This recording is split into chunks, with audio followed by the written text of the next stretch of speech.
নমস্কার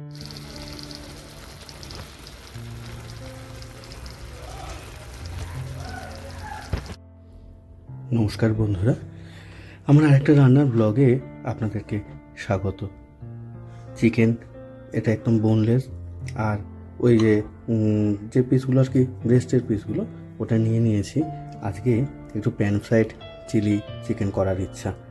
নুন দিয়ে দিলাম, দিয়ে দিচ্ছি লাল লঙ্কার গুঁড়ো, দেব আদা রসুনের পেস্ট,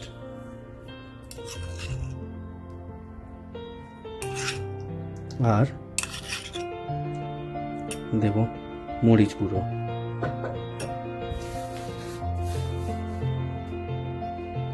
মরিচ গুঁড়ো দিয়ে দিলাম। এতে আরেকটু দেব আমার হোমমেড গরম মশলাটা। এটা ওই একটু 3 আঙুলে যতটা ওঠে এরকম। এতে ওই মুরগির যে একটা গন্ধ, সেই গন্ধটা বেশ চাপা পড়ে যায়, আর এগুলোর মধ্যেও একটা সুন্দর ফ্লেভার তৈরি হয়। এবার ভালোবাসায় ভরা হাত দিয়ে এটাকে মাখিয়ে আর কিছুক্ষণের জন্য রেখে দেব।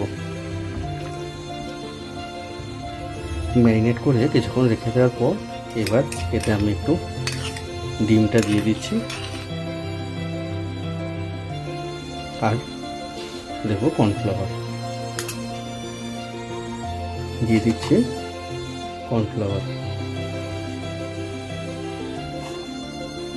এদিকে কর্নফ্লাওয়ারটা একটু কোট করি, আর ওদিকে তেলটা চাপিয়ে দিচ্ছি। কড়াই চাপিয়ে দিয়ে তেল দিয়ে দিয়েছি, তেলও গরম হয়ে গেছে। এবার চিকেনের পিসগুলো একটা একটা করে ছেড়ে ভেজে নেব। এই শীত শুরু হলো, আর আমরা বাঙালিরা যারা ভোজন বিলাসী তাদের খাওয়া দাওয়াও শুরু হলো। শীতটা এই জন্য অন্তত বেশ ভালো লাগে, একটু ঠান্ডা থাকে তো বেশ খাওয়া দাওয়াটা করা যায়, তাই না বলুন? গরমকালে এত গরম থাকে, খেতেও বেশ ভয় পাই তখন।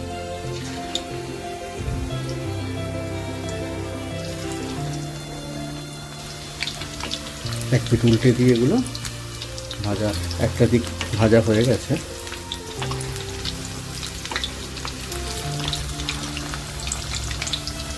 প্রথম লটটা ভাজা হয়ে গেছে, তেলটা ঝারিয়ে তুলে নিই, দিয়ে পরের ব্যাচটা আবার ভাজতে দেবো। এইবার দেখুন, খুব মিহি করে কোচানো রসুন, এটা হচ্ছে স্প্রিং অনিয়ন, টমেটো, ক্যাপসিকাম, পেঁয়াজ আর কাঁচা লঙ্কা। আর এদিকে কড়াইতে তেলটা আমি কমিয়ে নিয়েছি, নিয়ে প্রথমেই দিয়ে দেবো রসুনটা,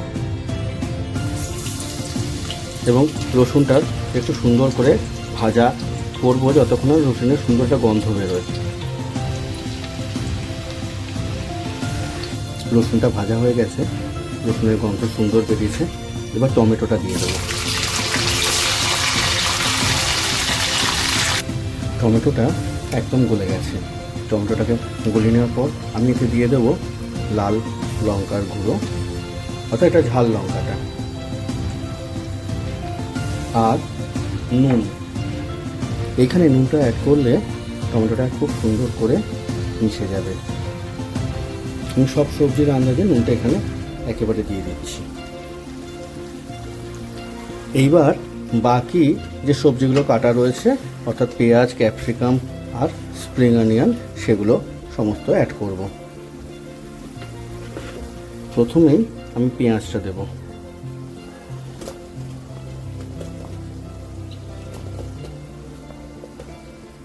পেঁয়াজটা নরম হয়ে গেছে, এইবার আমি এতে ক্যাপসিকামগুলো অ্যাড করব।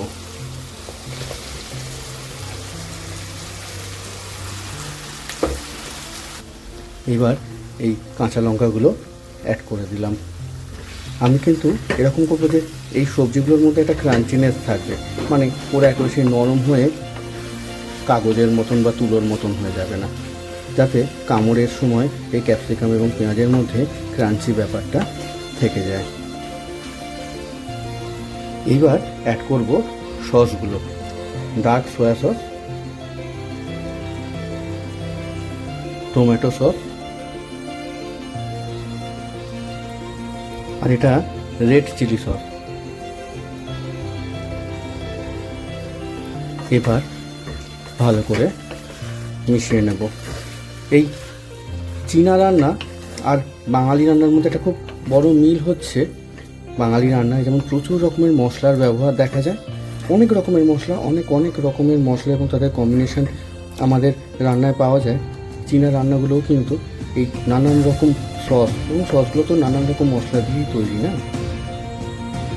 এবার মিশিয়ে দিচ্ছি চিকেনগুলো, যেগুলো আমি ভেজে রেখে দিয়েছিলাম।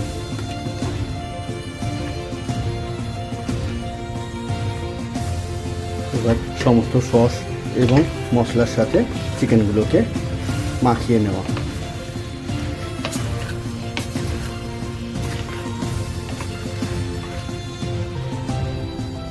কর্নস্টার্চ জলে গুলে আমি মিশিয়ে দিচ্ছি। এই দিকটাতে আমি একটু সাদা তিল রোস্ট করে নিচ্ছি। এই তিলটা রোস্ট করে তারপর চিকেনগুলোর উপর ছড়িয়ে দিলে সেটা দেখতেও ভালো লাগে আর খেতেও খুব ভালো হয়। আর তিলের তেল আমাদের স্বাস্থ্যের জন্য কিন্তু খুব ভালো। এই অবস্থায় আমি এবার এই স্প্রিং অনিয়নটা উপর থেকে ছড়িয়ে দেবো।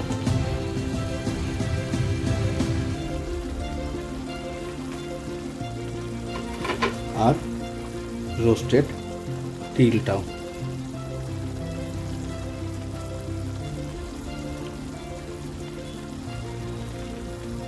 তাহলে বন্ধুরা, আমার pan fried chilli chicken ready.